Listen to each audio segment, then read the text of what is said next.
बिस्मिल्लाहिर्रहमानिर्रहीम। आज है हमारी फोटोशॉप की क्लास नंबर 11 और दोस्तों आज की क्लास में हम देखेंगे इरेजर टूल को कि इरेजर टूल क्या होता है और ये कैसे काम करता है। देखिए अभी तक हमने सिलेक्शन के टूल्स देखे थे कि चीज़ों को हम कैसे सिलेक्ट करते हैं और उसका बैकग्राउंड रिमूव करते हैं। ठीक है, आज हम सीखेंगे कि इरेजर टूल की मदद से हम चीज़ों का बैकग्राउंड कैसे रिमूव कर सकते हैं।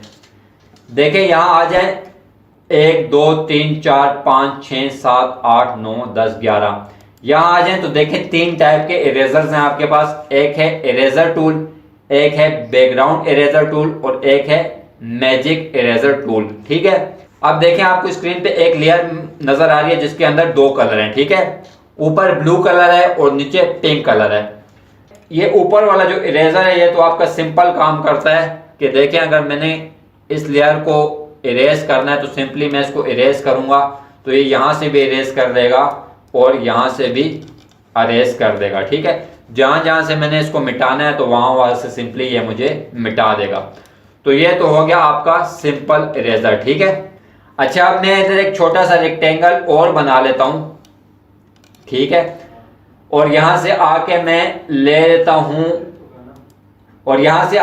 लेता हूँ मैजिक इरेजर टूल। ठीक है, मैंने मैजिक इरेजर टूल लिया तो देखें ये आपका ऐसे ही काम करता है जिस तरह आपका मैजिक वॉन्ड काम करता था। और यहाँ भी देखें वही जो हमारा मैजिक वॉन्ड में कंटिन्यूअस था तो यहाँ भी मौजूद है कंटिन्यूअस। अगर इसको आप ऑफ करेंगे और क्लिक करेंगे तो ये देखें इसने इधर भी ब्लू कलर को रिमूव कर दिया और इधर भी ब्लू कलर को रिमूव कर दिया। अगर कंटिन्यूअस मैं ऑन कर दूं और फिर क्लिक करूं तो आप देखें यहाँ दो कलर में डिफरेंट आ गया। तो अब इसने इस वाले को रिमूव नहीं किया और सिर्फ इस वाले कलर को रिमूव कर दिया। तो ये तो हो गया हमारा दूसरा इरेजर। अब देखें जो तीसरा इरेजर है हमारे पास बैकग्राउंड इरेजर। ये सबसे काम का इरेजर है और ये सबसे ज्यादा हम इस्तेमाल करते हैं। अब देखें ये काम कैसे करता है। मैं बैकग्राउंड इरेजर लेता हूं तो ये देखें अब मेरे पास एक सर्कल आ गया जिसके अंदर प्लस का साइन बना हुआ है। इसको मैं थोड़ा बड़ा कर देता हूं। अब देखें इसको मैंने बड़ा कर दिया और मैं यहां इसको इरेज करता हूं।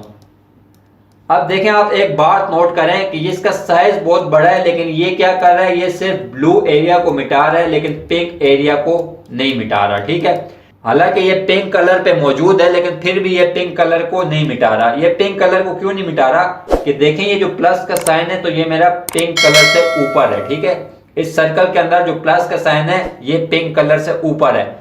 अगर इस साइन को मैं नीचे ले आऊं और अब इरेज करूं तो देखें ये प्लस साइन का जब पिंक कलर पे आया तो इसने पिंक कलर को भी रिमूव करना शुरू कर दिया। ठीक है, तो देखें जब आपका प्लस साइन जिस कलर पे होगा तो सिर्फ उस कलर को रिमूव करेगा। अब इस पे तो आपको इतना मजा नहीं आया होगा, हम एक इमेज पे इसको देखते हैं। ठीक है, अच्छा आप देखें मेरे पास एक इमेज आ गया तो सबसे पहले मैं सिंपल इरेजर लेके इसका ये स्काई रिमूव करना चाहता हूं। सबसे पहले इधर आके लेयर को अनलॉक कर दें।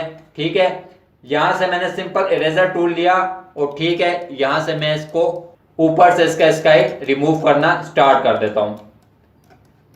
अब देखें इसने जो रफ इरेजिंग थी वो तो बड़ी आसानी से कर ली क्योंकि रफ इरेजिंग थी ऊपर और आसानी से मैंने इससे इरेज कर दिया। लेकिन देखें जहां एजेस हैं, जहां ये जो दो बॉर्डर्स हैं यहाँ आपस में मिल रहे हैं तो यहां मैं ये इरेजर अप्लाई नहीं कर सकता क्योंकि जब मैं करूंगा तो ये नीचे वाले इमेज को भी क्या करना है शुरू कर देगा, मिटाना शुरू कर देगा। या इस तरह ये दरख्तों के पास अगर मैं करूंगा तो ये क्या करेगा, दरख्त की पत्तियों को भी मिटाना शुरू करेगा। ठीक है, तो देखें जो आम इरेजर है तो वो आप जहां रफ इरेजिंग करनी हो तो वहां तो आप ठीक है इस्तेमाल कर सकते हैं लेकिन जहां एजेस पे इरेजिंग करनी हो वहां इसको इस्तेमाल नहीं कर सकते। ठीक है, अब मैं कंट्रोल Z से अंडू करता हूं और लेता हूं मैजिक इरेजर टूल। अब मैजिक इरेजर टूल भी ठीक है देखें अच्छा काम करेगा। इस पे मैंने अप्लाई किया तो उसने मैचिंग कलर रीड करके उनको डिलीट कर दिया। फिर इस पे क्लिक किया उसने डिलीट कर दिया, इस पे किया डिलीट हो गया, इस पे किया डिलीट हो गया।